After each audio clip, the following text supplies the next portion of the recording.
Assalamualaikum dear student. Today is 8 June and the day is Monday. Class 5th. Diary of today is chapter number English A का chapter 7 word sentences plus book work आपने करना है. Word sentences copy पे करने हैं, book work आपने book पे करना है. इंग्लिश बी का use of verb was verb आपने रिटन वर्क में करना है.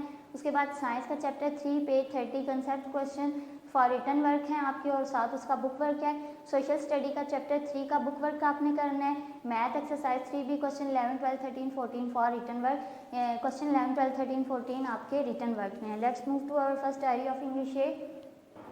Let's start our English A diary. Chapter number 7 है हमारे पास, a doctor and a patient. उसके आज वर्ड सेंटेंसेस हमने करने हैं. वर्ड सेंटेंसेस में फर्स्ट है फीवर. फीवर मतलब बुखार. She has a bad fever, उसे बुरा बुखार है. एज एज दर्द. आई हैव अ हेडेक, मुझे सर का दर्द है. बैक पीछे. He hits the ball eight the back of classroom, उसने क्लासरूम के पीछे बॉल को ज़रब लगाई. शिवर कांपना. She shivers due to bad fever, वो बुरे बुखार की वजह से कांप रही है. सीरियस संजीदा. We always do our work seriously, हमें अपना हर काम संजीदगी से करना चाहिए. ब्रेकफास्ट नाश्ता. We should always take breakfast, हमें हमेशा नाश्ता करना चाहिए. सोर दर्द. Her whole body sore due to fever, उसका पूरा जिस्म दर्द से दुख रहा है.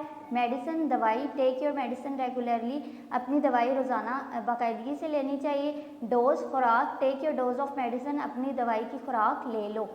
प्रिकॉशंस एहतियात. Take precautions to overcome your disease, एहतियाती तदाबीर लो ताकि तुम इस बीमारी से बाहर निकल आओ. नेक्स्ट इसके हम लोग बुक वर्क की तरफ मूव करते हैं. पेज नंबर 58 पे आपके MCQs हैं चैप्टर 7 के. फर्स्ट है आई एम फीलिंग टेरिबल, मैं खौफ महसूस कर रहा हूँ. My entire body is etching, मेरी पूरी बॉडी दर्द कर रही है. आई कैन नॉट स्टॉप, मैं नहीं रुक सकता. इसका क्या होगा? शिवरिंग, यानी वो कांप रहा है बीमारी में दर्द की वजह से. The doctor gave medicine for, doctor ने किस चीज़ की दवाई दी, कितने दिन की दवाई दी? For 1 day. I think my back and legs hurt the most, मुझे लगता है मेरे जिस्म और टांगे और बैक साइड दर्द कर रही है. They are aching and I think they are, इनमें दर्द है और मुझे लग रहा है ये स्वेलन है. स्वेलन आता है इसमें. फोर्थ वन है avoid cold drinks and dash food, cold drinks और ऑयली खानों से अवॉइड करना चाहिए. नेक्स्ट 5 वन है what is the fee of doctor, doctor की कितनी फीस थी? ₹300. Why doctor Zia write prescription, doctor Zia ने प्रिस्क्रिप्शन क्यों लिखी? टू रेफर मेडिसिन, ताकि वो मेडिसिन वगैरह ख़रीद ले. What else does the doctor suggest to Zoya, इसके अलावा डॉक्टर ने जोया को क्या सजेस्ट किया? टू टेक कंप्लीट रेस्ट, ताकि वो पूरी मुकम्मल बेड रेस्ट करे. नेक्स्ट हमारा पेज नंबर 60 पे इसका बुक वर्क का use of a and the. अब इनमें हमने ए एंड द लगाना है. First one is they usually spend their holidays in dash, वो अपनी ज़्यादातर हॉलीडेज कहाँ गुजारते हैं? द माउंटेन्स आएगा क्योंकि एन हमारा लगता है वॉवल्स के साथ, AEIOU के साथ, आ सिंगुलर के साथ और द स्पेसिफिक, तो माउंटेन स्पेसिफिक है, इसके साथ द आएगा. मरी hills have an ideal climate. 3-1 this is the best restaurant in the country. I don't like the cats but I like my brother's cat. 5th है I have not seen him in the last 5 years. 6 है Mohammad Yusuf was a cricketer, यानी वो एक player था. 7th है Numan enjoys reading a mystery novels, एक novel की बात हो रही है और ये वॉवल भी नहीं है. 8 है he does not want to buy an egg, egg में ई वॉवल है, एन आएगा. 9th है he knows how to treat dash lady, a lady. ये है आपका बुक वर्क. नेक्स्ट आपका पेज 59 पे है पंक्चुएशन. पंक्चुएशन हमने पढ़नी है और इसको सॉल्व करना है. Adiba is my sisters friend, इसके एंड पे फुल स्टॉप आपके पास आ जाएगा. अदीबा यानी मेरी बहन की दोस्त है. गुड मॉर्निंग, गुड मॉर्निंग के बाद एक्सक्लेमेटरी साइन आएगा. और डिड यू स्लीप वेल, क्या तुम सही सोए, इसके एंड पे क्वेश्चन है तो इस पर सवालिया निशान आएगा. ओ डियर से बाद exclamatory sign. Did he hurt himself, क्या उसने अपने आप को जख्मी किया, सवाल पूछा गया, क्वेश्चन मार्क आएगा. हेल्प, मदद मांगी गई है, एक्सक्लेमेटरी साइन आएगा. आई एम फॉलिंग, मैं गिर रहा हूँ, full stop. What a lovely day, what a lovely day, WH आ गया, क्वेश्चन पूछा गया तो इसके एंड पे क्वेश्चन मार्क आ जाएगा. आपका पेज 59 पे है write a and the in the blanks to complete the sentence. First है वही वॉवल्स के साथ हमने ए ई आई ओ यू के साथ एन लगाना है, सिंगुलर के साथ ए और जो स्पेसिफिक है उनके साथ the. There is a rainbow in the sky, who is a man outside the gate, Majid is an only child in the family, there is the nest in a tree, Uzair has a brother and a sister. ये था आपका book work English ए का। अब हम move करते हैं अपने next lecture English B की तरफ। जून में हमारा जो इंग्लिश का लेक्चर है उसमें यूज़ ऑफ वॉज वर हैं। वॉज और वर कब यूज़ होते हैं? वॉज यूज़ होता है, it is use for past time with singular noun, यानी ये पिछले ज़माने की बात पूछने पर यूज़ किया जाता है और इसके साथ सिंगुलर नाउन आता है, जैसे ही शी इट नेम के साथ वॉज आता है और ये पिछले ज़माने की बात पे यूज़ होता है। Word it is use for past time, ये भी पिछले ज़माने की बात पे या टाइम पे यूज़ होता है विद प्लूरल नाउन्स, यानी ये ज़्यादा के साथ यूज़ होता है, जैसे दे, यू और प्लूरल नाउन्स जो हैं उनके साथ यूज़ होता है। जैसे वॉज की एग्जांपल दी है, ही वॉज अ पॉपुलर, वो मशहूर था। अब एंड पे था आ गया है तो वॉज आएगा, थे आएगा तो वर आएगा। वॉज है तो ही वॉज पॉपुलर, वो डॉक्टर था, ही वॉज डॉक्टर। अब जैसे यू वर प्रेजेंट, तुम हाजिर थे, तुम के साथ वर आता है यानी यू के साथ वर आएगा, यू वर प्रेजेंट। अब दे वर फ्रेंड्स, वो दोस्त थे, ज़्यादा हैं तो वर आएगा फ्रेंड्स। ये था हमारा इंग्लिश बी का यूज़ ऑफ वॉज वर, ये आपने नीट कॉपीज पे करना है। 8 जून की डायरी है सोशल स्टडी की, उसमें चैप्टर 3 है life in the desert and forest region, यानी कि जंगलात और सहराओं में जो ज़िंदगी कैसी है। उसका पहला बुक वर्क में आ रहा है find words in the dictionary, dictionary में से ये वर्ड्स ढूंढने हैं और उनकी डेफिनेशंस लिखनी है। फर्ड है Bedouin, a member of wandering Arab tribe living in tents in desert, यानी कि ये एक घूमता हुआ कबीला है अर्ब का जो कि टेंट्स में रहता है सहराओं में। नेक्स्ट है sirocco, a hot often wet wind, जो कि एक गीली हवा है which blows Africa into southern Europe, जो अफ्रीका से साउथर्न यूरोप में चलती है। Wadi, a channel that is dry except when it rain, ये वो चैनल है वादी का यानी कि वैली का जो बारिश ना हो तो खुश्क होता है। Nomad, a member of tribe or people that moves with its animal from place to the other and they have no their permanent home, ये एक जगह से दूसरी जगह मूव करते हैं और इनका अपना कोई परमानेंट होम नहीं होता। लास्ट वन है cactus, cactus any of various types of plant growing in hot dry region, ऐसा कोई भी पौधा उसके इकसाम जो कि गर्म और खुश्क इलाकों में पैदा होता है। नेक्स्ट मूव करते हैं नेक्स्ट क्वेश्चन की तरफ। नेक्स्ट क्वेश्चन है हमारे पास पेज नंबर 23 पे बुक वर्क में इसके, right the words below in the appropriate column, यानी ये वर्ड्स दिए हुए हैं कुछ ऊपर नीचे उनके कॉलम बनाए हैं, हमने उसमें फिल करना है। जैसे क्लाइमेट, क्लाइमेट में क्या आ जाता है? विंड, हवा, टेम्परेचर, दर्जा हरारत, रेनफॉल, बारिश, रिल विंड, पौन चक्की वगैरह, ये सारे हवा आबो हवा में आते हैं। लैंड में क्या आता है? सैंडी, रॉकी, वादी, ड्यून्स, यानी रेतीले पहाड़, चट्टानें, वादियाँ और रेतीले टेले वगैरह। नेक्स्ट वेजिटेशन, सब्जे में क्या आएगा? स्पाइनी, लीव, स्टेम, रूट्स, तने, जड़ें, पत्ते वगैरह स्पाइनी। एनिमल्स में कौन कौन से एनिमल्स आ जाएंगे? कैमल, स्नेक, लिजर्ड, हेजहॉग्स, यानी ऊंट, सांप, हेजहॉग और छिपकलियाँ वगैरह। ये था आपका बुक वर्क स्टडी का। अब हम मूव करते हैं अपने नेक्स्ट लेक्चर साइंस की तरफ। साइंस का जो हमारा टुडे का लेक्चर है वो है चैप्टर नंबर 3 के concept, check, question and book work. Let's start our concept question. First one is what are the 7 functions you have learned about in this unit. कहते हैं आपने जो यहाँ पे लिविंग थिंग्स के बारे में 7 कैरेक्टरिस्टिक्स पढ़े हैं वो बताएं कौन से हैं। We learn that all living things move, हमने पढ़ा कि तमाम जानदार हरकत कर सकते हैं, ग्रो बढ़ सकते हैं, नीड फूड, उन्हें खुराक की ज़रूरत है। Carried out a process car respiration, अपने प्रोसेस को चलाने के लिए जो सांस लेने का अमल है। प्रोड्यूस वेस्ट मटेरियल, वो फालतू मादा प्रोड्यूस करते हैं। रिप्रोड्यूस देन आगे रिप्रोड्यूस करते हैं। नेक्स्ट क्वेश्चन नंबर 2 था कंप्लीट द सेंटेंस, कंप्लीट करना है हमने एक सेंटेंस को। Most of mammal give birth to babies, बहुत से मैमल्स जो हैं वो बर्थ देते हैं बेबीज़ को। सम मैमल प्रोड्यूस ओनली 1 बेबी, कुछ मैमल सिर्फ एक बच्चा पैदा करते हैं एट अ टाइम, एक वक्त में। वाइल अदर्स प्रोड्यूस सेवरल, जबकि दूसरे हैं वो कई पैदा करते हैं। अब हम मूव करेंगे अपने बुक वर्क की तरफ। बुक वर्क है हमारे पास चैप्टर नंबर 3 का पेज 31 पे। सबसे पहले हमारे पास MCQs हैं। What does locomotion use up, locomotion क्या यूज अप, उसमें क्या यूज होता है? एनर्जी, इसमें आएगा एनर्जी।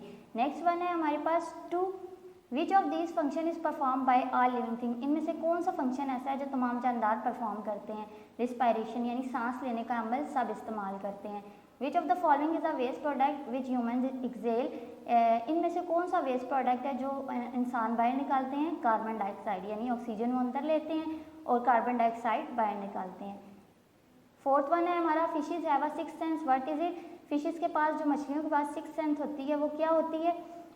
सी वाला आएगा। A line along its body, उनके बॉडी पे इर्द गिर्द एक लाइन होती है। That allows the fish to feel vibration in the water, ताकि वो पानी में थरथराहट को महसूस कर सके। लास्ट वन है हमारा फ्लाई टेस्ट विद इट्स, जो मक्खी होती है वो किस चीज़ से टेस्ट करती है? फीट, अपने पाँव से। नेक्स्ट हमारा क्वेश्चन नंबर 2 है, कॉलम है हमारे पास, column A and B. Column 1 है the ability of living things to move from one place to another.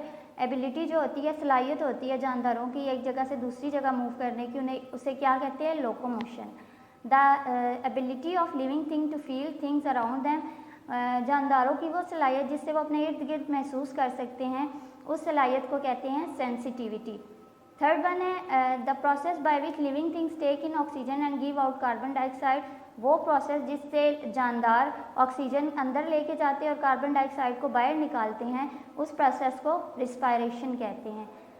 Fourth one है the process by which living things continue to extend their species, वो process जिससे जानदार अपनी नस्ल बढ़ाते हैं, उसको क्या कहते हैं? Reproduction. Now we will move to page number 32 of unit number 3, fill in the blanks. The first fill in the blanks is plant make their own food by a process called dash photosynthesis. Plants and animals take in oxygen and give out carbon dioxide. This process is called dash. कि plants और animals जो inhale और exhale का जो process करते हैं, oxygen inhale करते हैं, कार्बन डाइऑक्साइड एक्सहेल करते हैं, तो ये प्रोसेस क्या कहलाता है? Respiration. Third one is animal can move from place to place, this movement is called dash locomotion. Animals जो हैं जो एक जगह से दूसरी जगह मूव करते हैं, इस मूवमेंट को क्या कहा जाता है? Locomotion. Rafflesia is the dash, rafflesia जो है वो एक प्लांट क्या है? एज अ पैरासाइट है। Insects breathe through dash spiracles, insects जो हैं वो कहाँ से सांस लेते हैं? स्पाइरिकल्स से। Sixth one is a snake's tongue picks up dash from air and ground, अब जो सांप है उसकी जो ज़ुबान से वो जो ज़मीन से चीज़ें जो है पिक करता है, उसको क्या कहा जाता है? केमिकल्स वगैरह वो जो है वो ज़मीन से पिक आउट करता है। 7 है fish breathe through their dash, जो मछलियाँ हैं वो कैसे सांस लेती हैं? गिल्स के थ्रू। Now move to point 4, name the living thing. First is it can produce up to 32 babies at one time. At one time जो भी ऐसा लिविंग ऑर्गेनिज्म है जो कि बेबीज़ को प्रोड्यूस कर सकता है वो है माइस, यानी कि चूहिया। It has 8 legs and builds a web, उसकी 8 टांगें हैं और एक वेब क्रिएट करता है, वो है spider. Third one is it flies about at night, ये रात को जो है वो उड़ता है। इट हैज़ गुड हेयरिंग, इसका जो है सुनने की जो सेंस है वो बहुत अच्छी होती है, वो है बैट यानी कि चमगादड़। Fourth one is it breathes through moist skin, ये अपनी मॉइस्ट स्किन के थ्रू जो है सांस लेता है, वो है अर्थ वॉर्म्स जो होते हैं, ज़मीनी जो वॉर्म्स कीड़े वगैरह होते हैं, उन वो जो है अपनी मॉइस्ट स्किन से ब्रीथ लेते हैं, ब्रीदिंग करते हैं। Fifth one is it breathes through stomata, ये स्टोमेटा के ज़रिए ब्रीदिंग करते हैं, वो क्या हैं? लिविंग ऑर्गेनिजम्स में, लिविंग थिंग्स में प्लांट्स।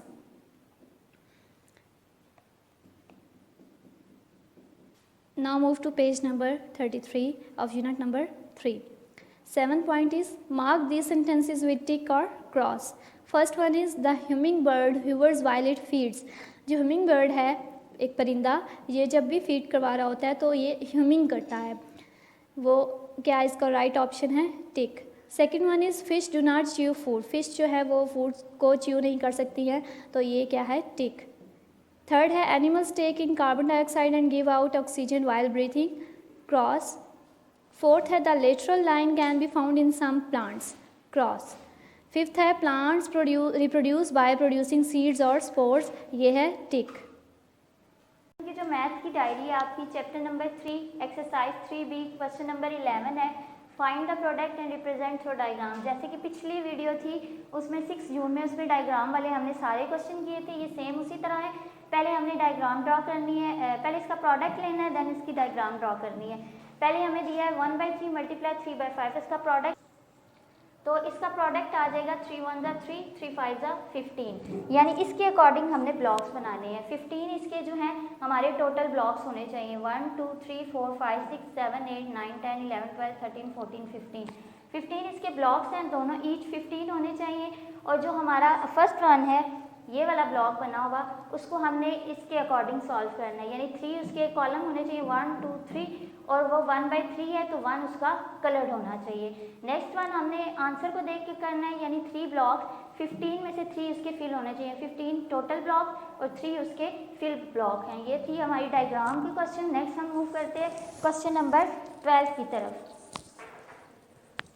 क्वेश्चन नंबर 12 है हमारा फाइंड द प्रोडक्ट। इनका प्रोडक्ट लेना है। पहले हमने देखना है ये क्रॉस में कट रहे हैं तो काट देने हैं, नहीं तो इनको ऊपर वाली वैल्यू को ऊपर से नीचे वाली को नीचे से मल्टीप्लाई कर देना है। अब ये क्रॉस में कटिंग नहीं हो रही, इसको मल्टीप्लाई कर देंगे। 2 1 2, 9 3 27।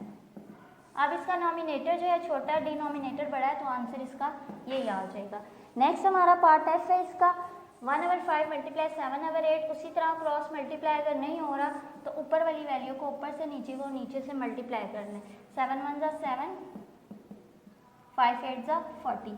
नॉमिनेटर छोटा और डिनोमिनेटर बड़ा है तो हमारा आंसर यही आ जाएगा। अब हम मूव करेंगे नेक्स्ट क्वेश्चन की तरफ। नेक्स्ट क्वेश्चन नंबर 13 है हमारा यू सॉल्व द मल्टीप्लिकेशन। ये भी मल्टीप्लिकेशन है जिसको हमने सॉल्व करना है। पहले हमने क्रॉस में देखना है, ये कट रहे हैं तो इनको हमने कट करके आंसर निकाल लेना, नहीं तो ऊपर नीचे मल्टीप्लाई हो जाएगा। ये कट रहे हैं 4 1 4, 4 3 12। अब ये 1 रह गया है, नीचे 3 और 7, ये आंसर आ जाएगा 1/3 7 21। 1/21 इसका आंसर आ जाएगा। नेक्स्ट वन है हमारे पास 1/6 9/10। अब इसकी क्रॉस कटिंग हो रही है 6 और 9 की, इनकी कटिंग कर देंगे। 3 2 6, 3 3 9।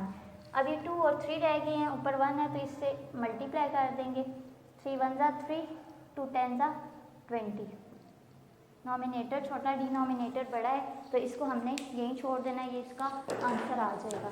नेक्स्ट हमारा क्वेश्चन है 14 draw diagrams to show these.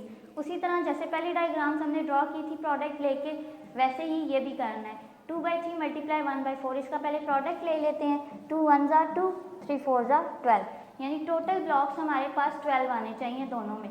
1 2 3 4 5 6 7 8 9 10 11 12, each जो है इन दोनों में 12 ब्लॉक्स हैं। तो हमने पहला जो है इसके अकॉर्डिंग फिल करना है, यानी 4 हमारे पास कॉलम्स होने चाहिए। 1 2 3 4 कॉलम, जिसमें से एक हमारा कलर्ड होना चाहिए, एक कॉलम कलर्ड है। नेक्स्ट वन हमने इसके अकॉर्डिंग बनाना है। 12 हमारे पास ब्लॉक्स होने चाहिए और उसमें से 2 हमारे कलर्ड होने चाहिए, 1 2 ब्लॉक्स कलर्ड है। ये था क्वेश्चन नंबर 14। ये आपका मैथ का लेक्चर था आज 8 जून का। Hope you all get the point. Stay home, stay safe. अल्लाह हाफिज़।